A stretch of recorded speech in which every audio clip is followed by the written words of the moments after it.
part of me kind of wants the left to win this next presidential election, just because the problems that are in our country are so deep and ingrained that they're going to explode and exacerbate under a Trump presidency as well. I feel like Trump is over-promising so much, and I get swept up in it. I get excited. I'm like, this is cool. Hulk Hogan's there. Yeah, everyone's getting, pumped and talking. And there's a good message talking about, bringing back manufacturing and these forever world wars.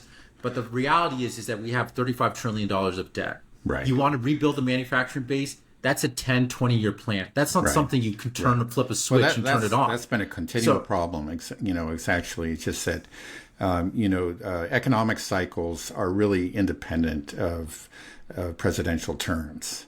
But every president brags about, what the economic indicators were under his term. And it may have very little to do with anything that he did, during his term. It could have been policies that were put in place or decisions made by various corporate executives, 10, 15 years earlier. And then you're seeing the payoff, right? And then often there are things that are, the best kind of economic policies often involve short-term pain.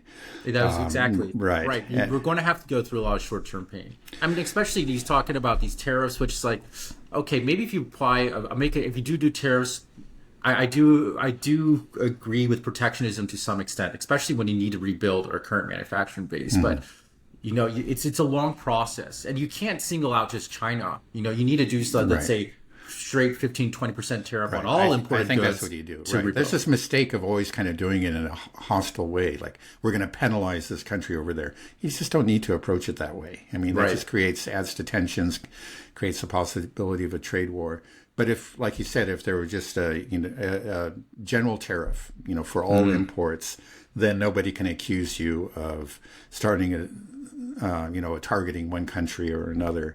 Right, and it actually allows for arbitrage and loopholes anyway. It would actually bring the U.S. in line with a lot of countries, because my understanding is most countries do have a general tariff, and our tariffs in general are quite a bit lower. So if we just brought them in line with the world level, we just create a level playing field, and that really I think it probably would lead to higher prices, especially in the short run in this country. But it absolutely, but it wouldn't wouldn't cause, I think, severe economic damage, and it could eventually help manufacturing to rebuild. Yeah, I mean, what you could do is I love when they talk about unleashing energy, lower prices for for energy that will also help the manufacturing base here. Slap a flat 10% tariff on all imports. You are going to see an increase in prices, so inflation is going to go up. But like I said, the manufacturing base is going to take a generation to build. Right. It's not going to happen soon. So what I think may likely happen is he'll try to implement some of these things. We'll see prices rise as a result of the tariffs. People will be yelling at him. We'll have pressure to do maybe lower interest rates, to put more money in. We might see more inflation. We might see a dollar collapse on Trump's watch, and everybody's going to be like, this is all Trump's fault. Look what he did. And it's like, no, actually, he was part of the problem during his presidency. It's true. But we got to call a spade a spade. He was, not fiscally conservative at all, spending like a drunken sailor. Right. And Biden was even worse, But the problem is going to blow up soon, and it could blow up while the Republicans are, while Trump is president, and then we're just going to fall back into the cycle and just going to degrade. It's like, this is why countries like Russia and China and Singapore do better, is because they develop 10, 20, 50-year plans. We develop plans for today and maybe tomorrow. That's about it. Or maybe 4-year plans or something. I feel like they're not even 4-year plans. Yeah, maybe. Not You're probably right. Yeah. Trump just has this, and he's just, we said yesterday that, happiness equals reality minus expectations, or the previous podcast, they have to manage expectations. The expectation that Trump is giving everybody is he's saying, once I'm in power, just boom. Yeah, I'm going to turn this whole thing around. You remember how great it was? Yeah. All of a sudden, it's like, no, it's not going to happen. And there's going to be a lot of, maybe there are a lot of good things that him and J.D. Vance will want to do, and maybe puts Vivek in his cabinet to try to clean house. But there's going to be so much pushback and screaming and yelling and short-term pain Right. There's Right. all that no Yeah. pain, no gain. That there's a Right. reason where there's that saying. Yeah. If you No, want to it's very, fix what very we true in have, economics. right. So if you want to Yeah. fix the problems of the United States, we have to Right. go through that pain. But our political system doesn't allow for that. Our Right. political system only allows for more spending, more short-term promises, which will eventually lead to the big collapse, which I think is Yeah. is coming. Yeah. It's inevitable, and it'll probably happen. I think very likely 50% chance it'll happen during Trump's presidency. Yeah. And then I think you're probably right. Yeah. and then everybody's going to blame, see, like, oh, wish we had Biden back. If only we had the Yeah. Democrats in power. Right. That's right. what upsets yeah. me. Yeah. Well, that's I often. convinced myself I'm voting Kamala Harris, Kamala 2024. Yeah. Let her Right. inherit this Well, dumpster fire yeah. of an economy. Right. You know? Well, actually, you're talking about how it's going to take a while to build up manufacturing again. I mean, we've had actually recent proof of this, right? Just in the context of the Ukraine war. Let me say, there's is it been the this- Reuters? The Reuters stuff? Yeah, that's one example. I mean, Okay. it just said, I'll let you go. yeah, there's this sudden realization. It's like, wow, we actually can't make much. We don't produce many artillery shells and whatever. And then it turns out that we don't even make gunpowder or TNT or the really basic things. You just assume we got to have a bunch of factories. No. So it's just like, okay, we're going to start making shells, and they realize they don't even have, the supply chain within the country to do it. And you just don't have the workers. And so they initially promised, okay, we're going to get up to 1.7 million and just like the end of this year. And now it's, we're lucky to do a third of that within 3 years. And the same thing is happening. They're setting back targets to 20, 30, 20. And it's, so, that tells you that this is a nearly intractable problem. It's not something that's going to be solved within a single presidential term.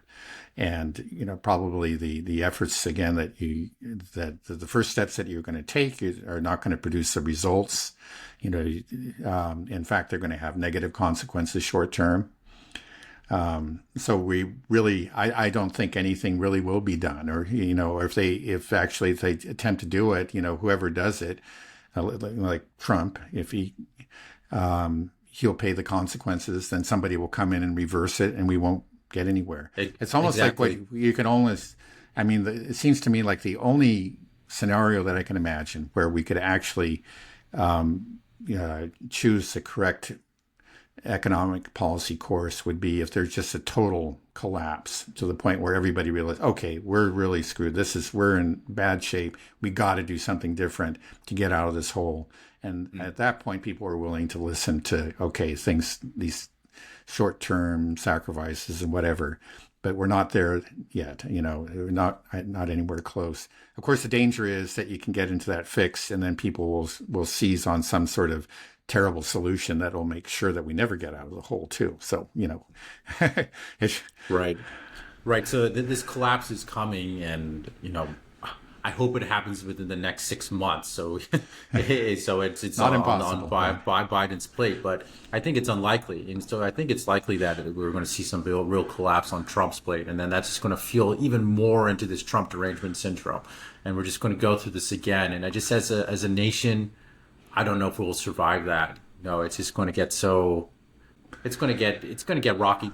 I mean, can you think of any time you're an old person, you're an old man? Yeah. Can you remember any time in your long life of politics being as crazy as it is right now? Well, I can just remember my youth in the 60s in Berkeley, and there were riots. I remember rioters hiding in our front yard, actually, and the police coming by, and you could see that their windows were taped, and they were firing rubber bullets into the bushes in our front yard. It was pretty wild back then. But, it's just like the people that ran the country. You talk about Nixon. I know a lot of people hated Nixon, and sometimes for the good reason. But the guy was actually very smart, very capable. He understood the world that he lived in, and we didn't have a dementia patient. We didn't have anything like that. I mean, even like under Reagan, there was talk about like his cognitive, he was getting rather old, but it was just, he was a little bit senile, but it was just nothing like that. We didn't have any Hulk Hogans that are, conventions. I mean, within it, it was actually still pretty, by current standards, it's all very tame. Everybody seemed to, there was a certain decorum and so yeah, they were sort of wild. Let's say, put it this way: it got kind of wild on the streets, but it didn't really get wild, up at the higher levels the upper echelons. Of government and politics. I mean, that was actually pretty predictable, and it changed, but it changed slowly. Now we're just seeing just really stuff that I thought I would never see in my lifetime. The kind of candidates that we have and the sort of debates that we have, if you want to even call them. I mean, it was just like those old debates actually were so much more. Back then we thought, oh, we're becoming very superficial. It's turning into entertainment, but it wasn't anywhere close to what, to where we are now. It was actually pretty dignified and substantive in comparison. Mm-hmm. Yeah, it's so crazy. Do you think maybe we're living in a simulation and like the developers, programmers are just trying to push the limits on what they can get, what game they can develop? This is real, right? Yeah, no, sometimes I find myself pinching myself and saying, is this really happening? But it really is. Yeah. It is. Yeah. And just that whole, the Trump assassination attempt too, is just so crazy how he just turned his head. I think every time I think about it, it's like, man, that's like, I'm not particularly religious, and I think a lot of people that even aren't particularly religious are like, well, God chose Trump. Like he's anointing it. That's another thing. Quite an extraordinary event. Yeah. Right, and that's why I think it really made it.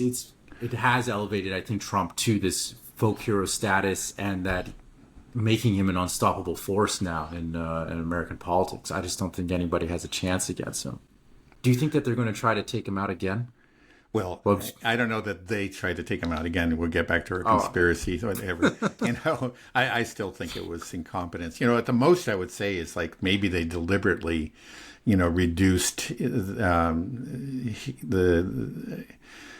Secret Service personnel that were, reduced the number that were assigned to him, just in the hopes that something might happen. That's not impossible. But they removed his normal Secret Service detail the day before. I think was what they said. Right, which is a little bit suspicious. Yeah, and Again, I haven't seen any reason to believe that there was a plot to kill him. But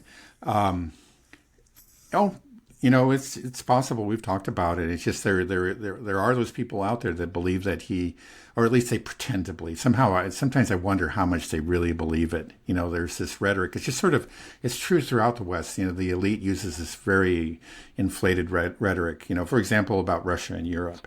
Russia's going to invade. After they get Ukraine, they're going to go for Poland and the Baltic Sea, and then there's going to be the rest of us. They talk. Leading Western leaders talk like this, right? And a lot of the leading media outlets, publish these kind of opinions. Yet, you would think if they really believed it, they would be, just doing whatever's possible to prepare themselves. It's just like, what do you say? It's like turning heaven and earth just to build up their military, to conscript people. If they really thought there was going to be a war in a couple of years, they were going to be attacked by Russia. But then you find what Britain has gone from 2.3% to 2.5%. And that's basically what you find all through. It's just sort of the actions don't really match the rhetoric. So I just kind of wonder, I don't know if they really believe it, or they just have such a feeble grip on reality that they don't really understand what it takes. If you believe it, you ought to be gearing up your economy and so forth. Again, like in the case of Britain, it was back in 1991, they spent 4.1%. So they're way below it. There's just no signs that that they're, you look at their budgets and you don't see any evidence that they're actually preparing for some sort of attack by Russia. Then you listen to the rhetoric, and they seem to believe it. Maybe they do, maybe they don't. I'm not sure. Yeah.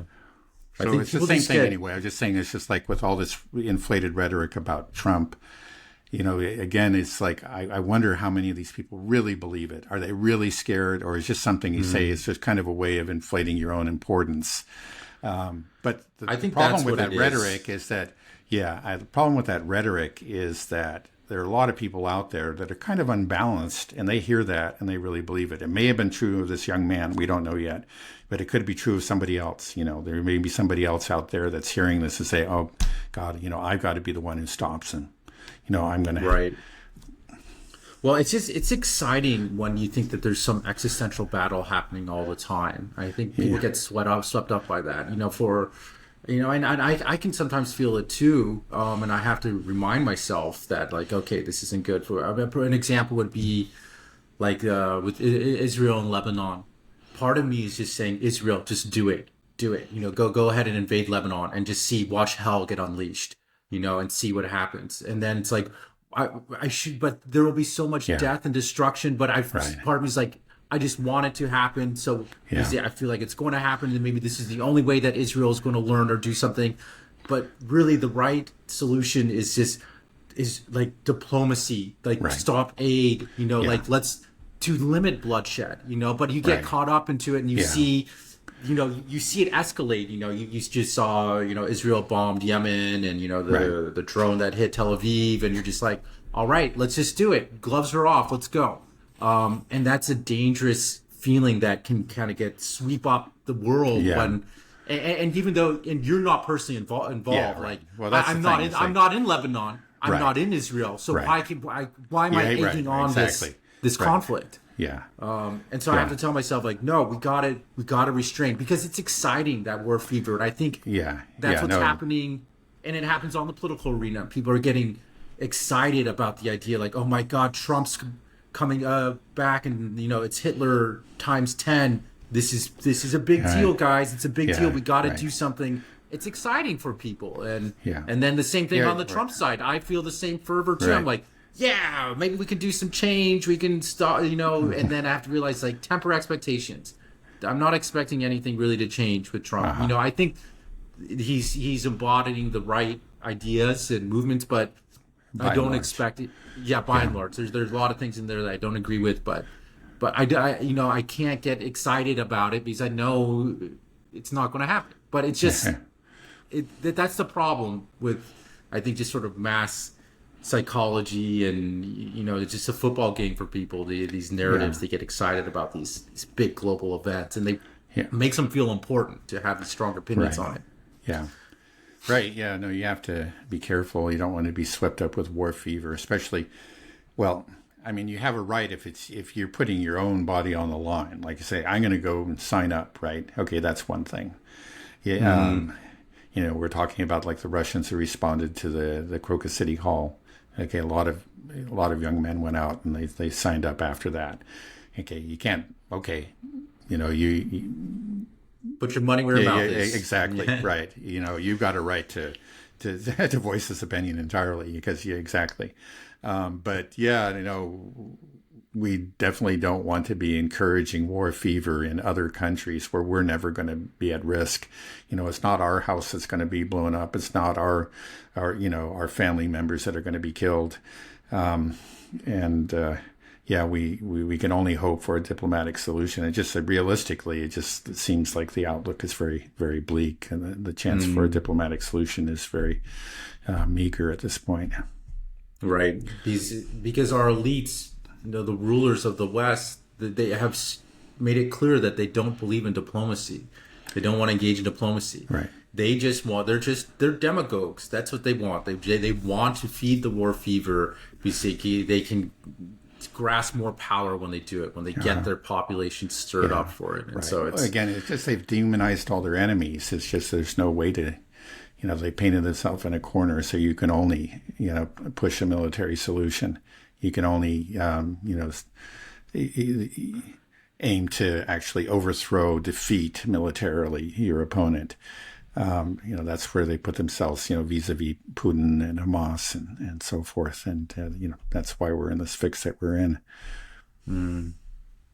Well, this conversation is getting me kind of depressed. There's nothing we can do. Do you have any any optimism for a Trump presidency or the future of the United States? Do you think that there can be real changes? And if so, how does that happen? How does it manifest? Yeah. Well, I'm not optimistic. I'm quite pessimistic. There's, you can always hope. Sometimes I can't really think of an instance right now, but you can't be surprised. There are forces in the wings. There are realistic voices. I guess the problem is, again, if we go back to Ukraine and Gaza, the two major wars that are underway right now, is that they tend to, unfortunately, there are very few who are for ending both of those war. And it's just like you do find significant, even if minority voices on one side or the other. People will want to end the war in Gaza and protect the rights of the Palestinians. But then a lot of those people, see Putin as the devil and vice versa. So, there is a potential, of course. If maybe we can't have both, but maybe we could have one or the other. I guess what I worry about in the case of Ukraine is that, okay, you do have these voices of reason coming from people like David Sachs, and who gave a great speech at the convention, and J.D. Vance, at least in talking about Ukraine. His understanding of Ukraine is, I think, very solid. But even these people,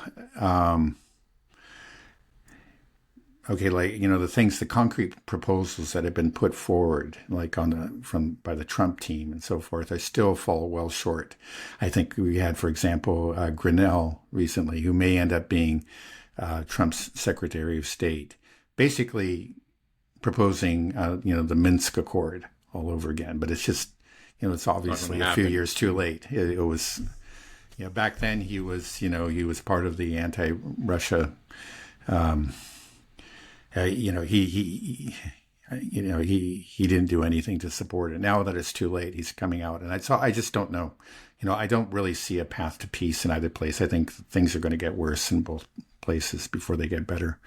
Yeah, I'm more hopeful that we will see more peace with Trump, just because Trump loves to negotiate. I think he's not afraid to talk to other leaders. That there will be some communication and diplomacy. Just the fact that he went to North Korea and talked to Kim Jong-un. I think that's what you need. You need people to go. Yeah, obviously, there's this idea now in the establishment that you can only talk to our people. Right. You're not allowed to talk to that's anybody. really it's bizarre. No, I remember it was back then. It was the lefties who said that we ought to be talking to our adversaries.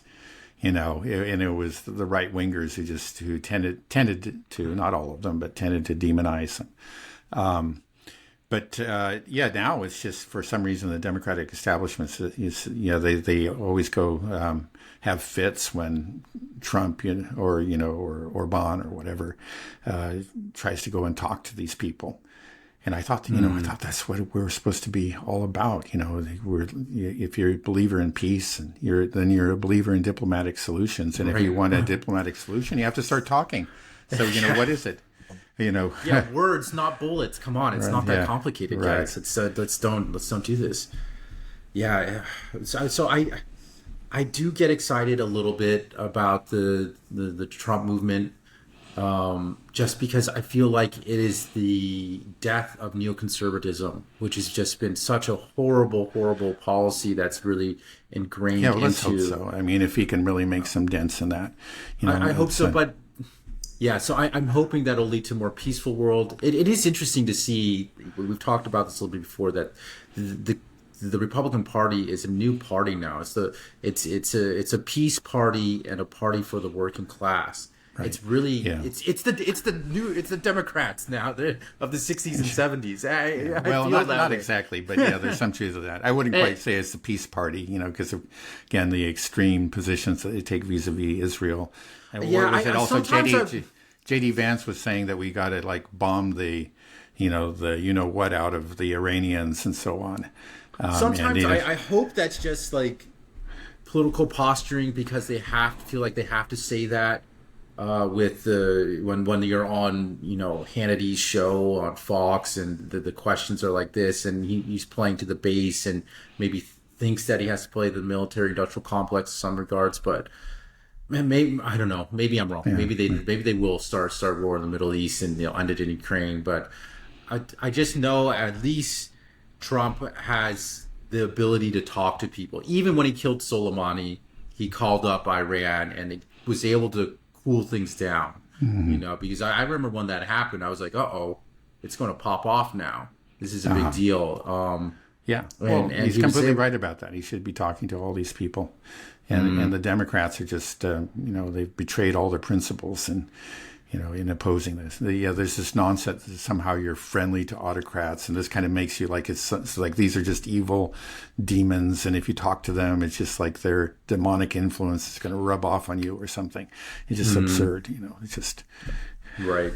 Well, barring the position on Iran and Israel Palestine, do you feel like you can draw that parallel of the Republican Party now is like the Democratic Party of the 70s? In what ways are they similar? In what ways are they different?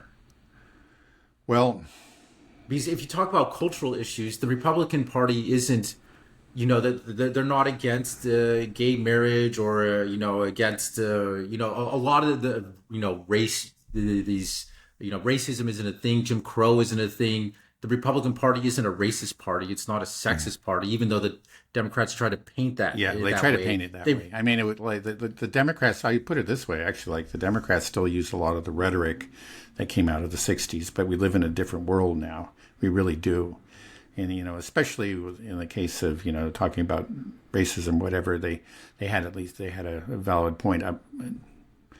Not that all their policies were right or anything by any means, but that there was.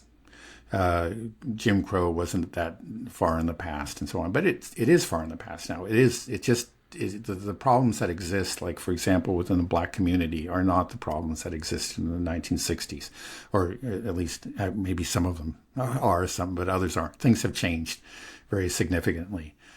So that rhetoric is really kind of just an archaic rhetoric that is covering up, real problems and the possibility for real solutions. And then I think the most dramatic change really is the party's position vis-a-vis the working class. I mean, it was like back in the '60s, the Democrats were they were the party of the unions. I mean, that was sort of the main difference. Now, there was sort of a new cultural, aspect to it that was introduced in the 60s, but still, by and large, the Democrats were about unions and workers. And that has just changed utterly. So that, just like every poll shows that workers, the working class in general, is just much more comfortable with the Republican Party than it is with the Democrat Party. Okay, interesting. Well, okay, I think, is there anything else that maybe you want to cover? I feel like we've been focusing a lot on domestic politics. It's hard not to with what's happening. Well, maybe right now, a lot of things have been happening, especially in Ukraine, but, maybe we can do it next time. Okay. Yeah. We can shift the focus back to geopolitics on Wednesday then. Yeah. Okay. Then, if there's nothing else, I think we can end it there then. Okay. All right. Have a good day, Dad. You too.